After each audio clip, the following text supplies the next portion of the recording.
Okay, let's give it another shot.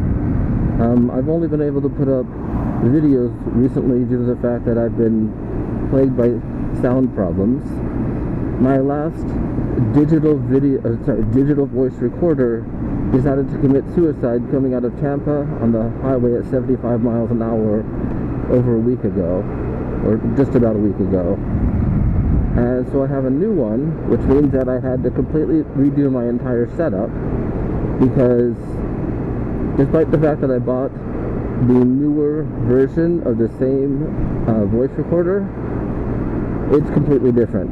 My old one was about 4 years old, and a lot of progress has been made since then. So I've been plagued by sound problems and this and that, but anyway, I think we've got a handle on it now. So at first I thought what I was going to do was talk about buying your first bike. However, I bought my first bike back in 1986, and I'm no longer equipped or no longer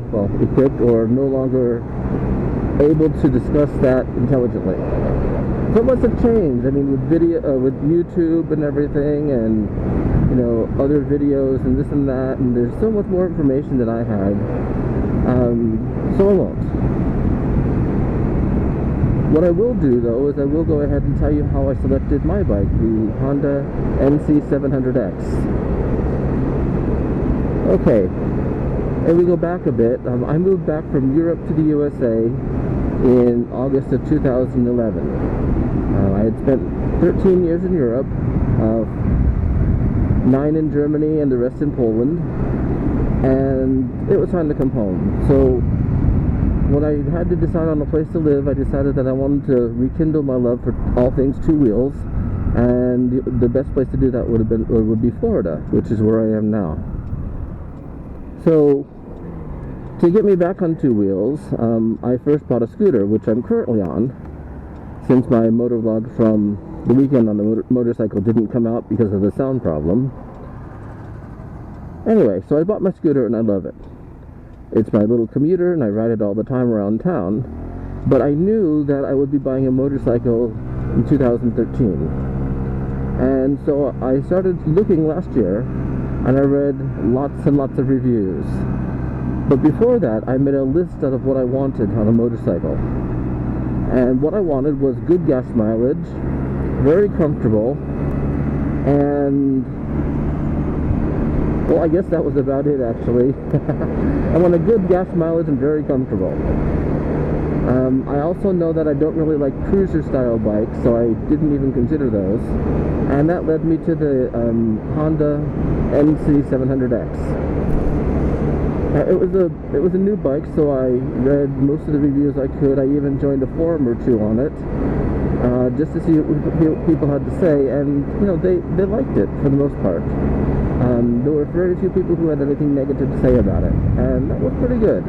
And the price at that time was $69.99, which was doable for me. It was no problem. However, they were very scarce. They only started being delivered about a year or so ago, and it was hard to find one. And of course, you couldn't test ride one because of the fact that dealers will only get one or two at a time, and they wouldn't let you test ride them in case you wrecked them. Which, while I do understand, it makes it rather difficult to decide if that's what you really want. And even when I went to Bike Week in Daytona back in March, Honda did have a display tent, but they didn't have demo rides, despite having 8 new models coming out this year. Come on, Honda, get it together, okay? Yeah, you're going to sell your bikes anyway, but still, at least give us a chance to ride them to make sure we know that we want those bikes.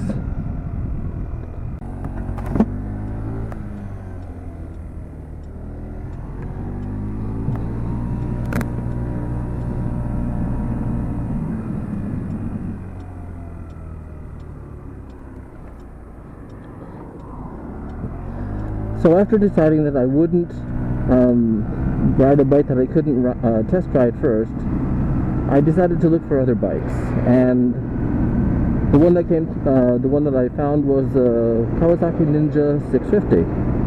Now, I've never really wanted a sports bike. Don't know why, just haven't. But I did some reading on this one and found out that it had basically grown up, so to speak, and was more like a sports touring bike now instead. And I said to myself, well, I could do that.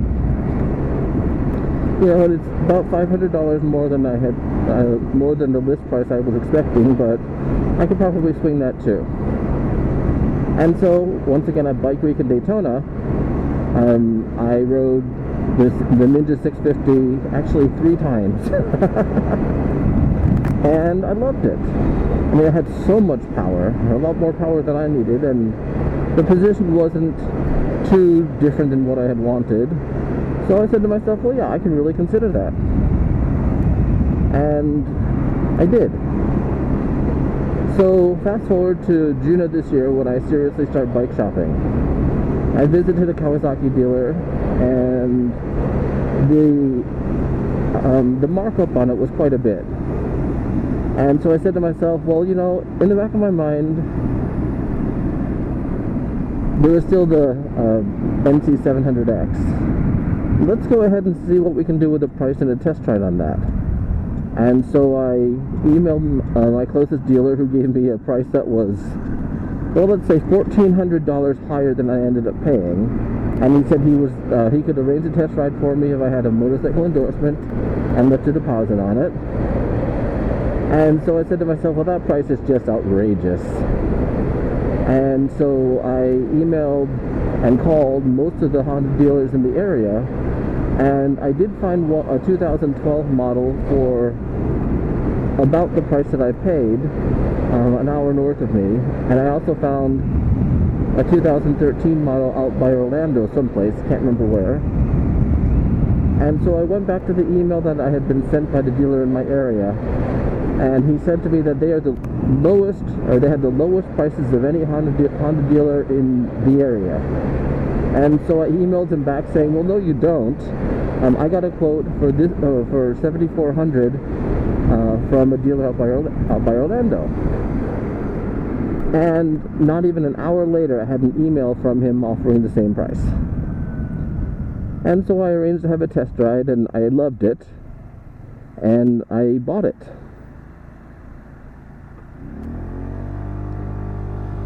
It's nothing super exciting like some of you people who ride for, drive for 4 hours and bring another bike home or this and that, but, it's all negotiation. And quite frankly, I expected to have to go to Orlando to pick up the one out there, but I didn't. And that just goes to show you how much bikes are overpriced and how dishonest dealerships are, or salespeople are.